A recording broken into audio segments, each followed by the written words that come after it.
اچھی سوچ. یہ جو بدگمانی ہے نا، برا سوچنا بزرگوں کے بارے میں بھی، لوگوں کے بارے میں بھی، غریبوں کے بارے میں بھی. اگر کسی بندے کو 4 پیسے مل گئے تو یہ کہنا کہ یار پتہ نہیں اس نے کون سا بینک لوٹا ہے، اور اگر نہیں ملے تو کہنا یہ کاہل ہی بڑے ہیں، کام ہی نہیں کرتے. ہر جگہ بدگمانی. یا ایھا الذین آمنوا اجتنبوا کثیرا من الظن ان بعض الظن اثم. اے ایمان والو، بہت سارے گمانوں سے بچو، بعض گمان بھی گناہ ہیں. اچھا سوچیں. حضور نے فرمایا کہ سب سے بڑا جھوٹ بدگمانی ہے. لوگوں کے بارے میں اپنے خیالات کو پراگندہ کر لینا، برا کر لینا، برا سوچنا، بکھر جانا خیالات کا، یہ سب سے بڑا جھوٹ ہے. معاشرے میں جب سوچیں اچھی ہوتی ہیں تو معاشرہ صحت مند ہوتا ہے.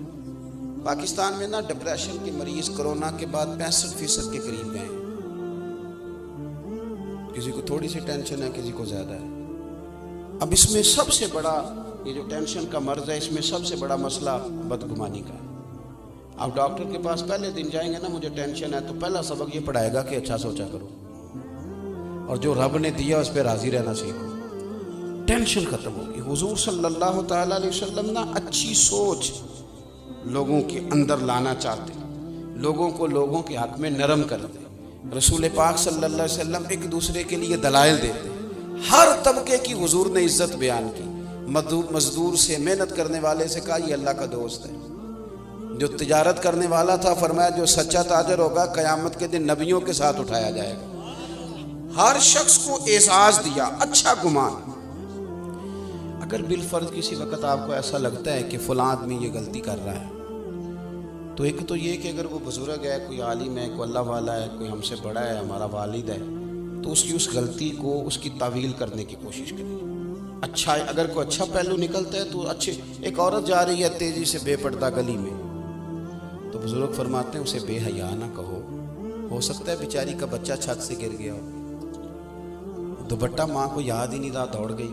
حالانکہ یاد رہنا چاہیے تھا اس موقع پر، لیکن کچھ ایسا کریں کہ جس سے ہمارا ذہن ہر وقت نہ الجھا رہے.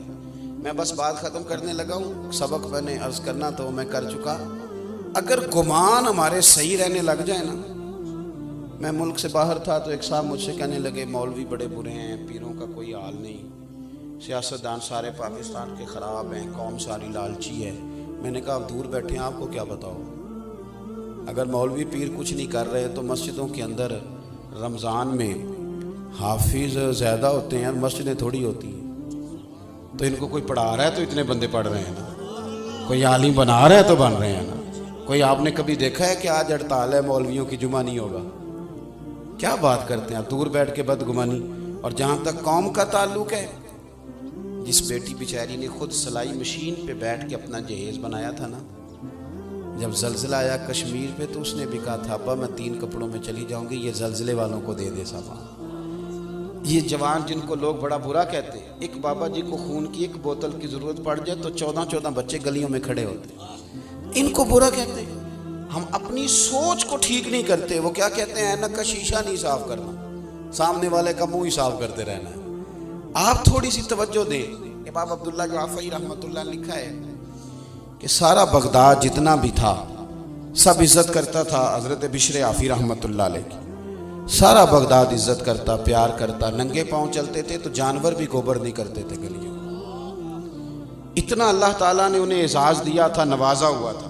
لیکن بغداد کا ایک تاجر تھا، وہ کہتا تھا مجھے نہیں اچھے لگتے ادھر بشر عافی. بھئی تمہیں کیوں نہیں اچھے لگتے؟ ذرا وجہ سننا. کہتے اس لیے نہیں اچھے لگتے کہ وہ جمعے والے دن نہ فرض پڑھ کے چلے جاتے، باقی مسجد میں نماز نہیں ادا کرتے. مسجد میں کون سی نماز پڑھنا ضروری ہے؟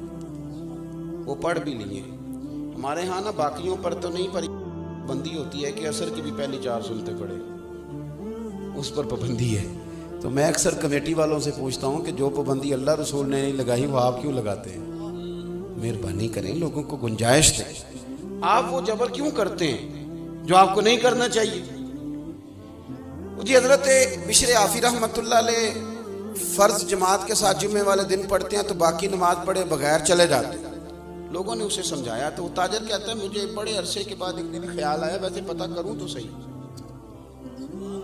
کچھ تو مجبوریاں رہی ہوں گی، یوں ہی کوئی بے وفا نہیں ہوتا. پتہ تو کروں مسئلہ کیا ہے.